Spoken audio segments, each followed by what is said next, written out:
से लास्ट में आप देखेंगे आवास प्लस 2024 सर्वे, इस पर आप क्लिक कर दीजिए। अब यहाँ से पीएम आवास योजना में अप्लाई करने के लिए आपको अब दो एप्लीकेशन इंस्टॉल करने होंगे, जिसमें पहला है आवास प्लस 2024 सर्वे और दूसरा है आधार फेस आरडी। तो कुछ इस प्रकार से आपका आवास प्लस 2024 एप्लीकेशन आपके मोबाइल फोन में इंस्टॉल हो जाएगा। अब आप इसको ओपन कर दीजिए। अब आपकी भाषा को चूज करके डन करेंगे। अब यहाँ पे आपको कुछ परमिशंस को अलाउ करना होता है। सभी परमिशंस को अलाउ करने के बाद सेल्फ सर्वे वाले ऑप्शन को चूज करके आपके आधार कार्ड के नंबर को एंटर करके ऑथेंटिकेट वाले ऑप्शन पर क्लिक करेंगे। अब आपका आधार फेस आईडी जो दूसरा एप्लीकेशन था जो अभी आपने इंस्टॉल किया था वो ओपन होगा। अब यहाँ पे सभी परमिशंस को अलाउ कर दीजिए। अब यहाँ पे एक्चुअली आपके फेस को स्कैन करके ऑथेंटिकेट होने वाला है, यानी कि ई केवाईसी आपकी होने वाली है। तो अब यहाँ पे टर्म्स एंड कंडीशन को एक्सेप्ट करके प्रोसीड करेंगे।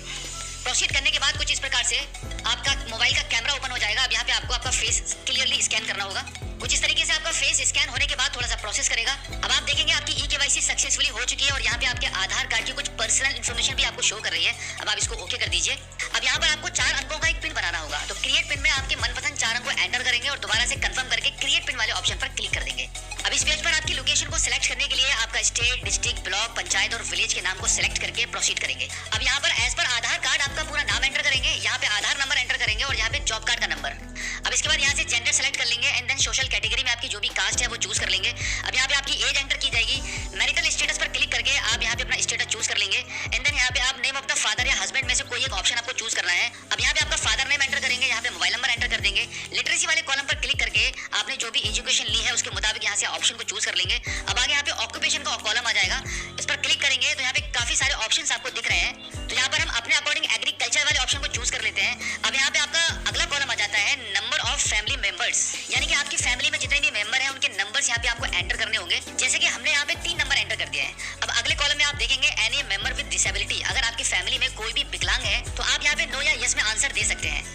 अब इसके बाद any member with critical illness, अगर आपकी फैमिली में कोई भी गंभीर रूप से बीमार है तो इस पर आप क्लिक करेंगे। अब यहाँ पे कुछ डिजीज के नाम आपको दिख जाएंगे। अगर कोई भी किसी को भी बीमारी नहीं है तो आप यहाँ पे नन वाले ऑप्शन को चूज कर लेंगे। अब इसके बाद इस कॉलम में फैमिली एनुअल इनकम को एंटर करके सेव एंड नेक्स्ट वाले बटन पर क्लिक कर देंगे। अब यहाँ पर आप देखेंगे ऐड फैमिली मेंबर्स का फॉर्म ओपन हो जाएगा, यानी कि अभी आपने जो यहाँ पे 3 नंबर एंटर किए थे आपके फैमिली सदस्यों के, उन सभी की डिटेल्स यहाँ पे आपको एंटर करनी होती है। तो बिल्कुल इसी तरीके से जो फॉर्म अभी आपने फिल किया था बिल्कुल ऐसे ही इस फॉर्म को भी फिल करके ऐड मेंबर वाले बटन पर आप क्लिक कर देंगे। तो अब हमने 1 बाय 1 करके अपने सभी फैमिली मेंबर्स की डिटेल्स को यहाँ पे एंटर कर दिया है। अब सेव एंड नेक्स्ट वाले बटन पर क्लिक करेंगे।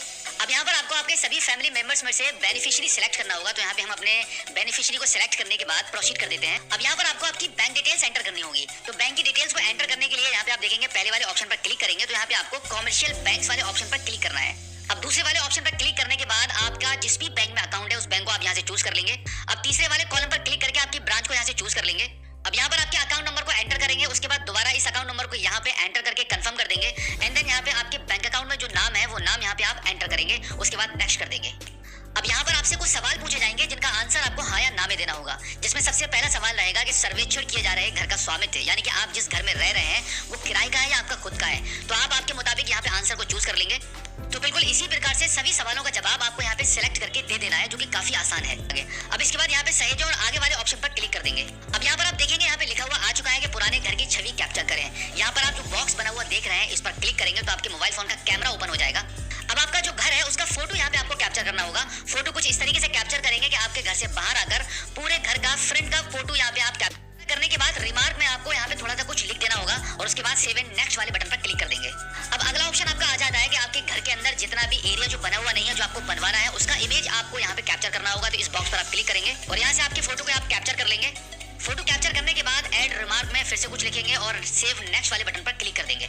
अब यहाँ पर एक सवाल आपसे और पूछा जा रहा है, क्या आप प्रधानमंत्री आवास योजना के अंतर्गत मिस्त्री बनने की ट्रेनिंग लेना चाहते हैं? अगर आप लेना चाहते हैं तो यस पर क्लिक करेंगे और नहीं तो नहीं पर क्लिक कर देंगे। अब इसके बाद आप देखेंगे यहाँ पे मकान की कुछ इमेजेस आपको दिखाई जा रही हैं, यानी कि आपका मकान आप कैसा बनवाना चाहते हैं उसका नक्शा यहाँ पर आपको चूज करना होगा। तो यहाँ पे कोई एक इमेज को आप चूज कर लेंगे। जो भी इमेज आपको पसंद आ रही है कि इस टाइप के नक्शे का मकान आप बनवाना चाहते हैं तो उसको आप यहाँ से ऐसे चूज करेंगे एंड देन आगे बड़े वाले ऑप्शन पर क्लिक कर देंगे। अब आप देखेंगे अभी आपने जो कंप्लीट फॉर्म फिल किया है उसका प्रीव्यू आपको यहाँ पे दिखाया जाएगा। आप एक बार अपनी सभी डिटेल्स को चेक कर सकते हैं और उसके बाद आगे बड़े वाले ऑप्शन पर क्लिक कर देंगे। अब आपका सर्वे यहाँ पे कंप्लीट हो चुका है। अब आप इसको ओके कर दीजिए। अब यहाँ पे अपलोड सेव्ड सर्वे डेटा वाले ऑप्शन पर आप क्लिक करेंगे। अब यहाँ पर इस बॉक्स पर टिक करके आपकी डिटेल्स को सिलेक्ट करेंगे एंड देन अपलोड रिकॉर्ड वाले ऑप्शन पर क्लिक कर देंगे। अब यहाँ पे थोड़ा सा प्रोसेस होगा, आपका डेटा लोड हो रहा है। आप देखेंगे आपका रिकॉर्ड यहाँ पे सक्सेसफुली अपलोड हो चुका है। अब आप इसको ओके कर दीजिए। अब आप देखेंगे कुछ इस प्रकार से आपका पीएम आवास योजना के अंतर्गत आपके पक्के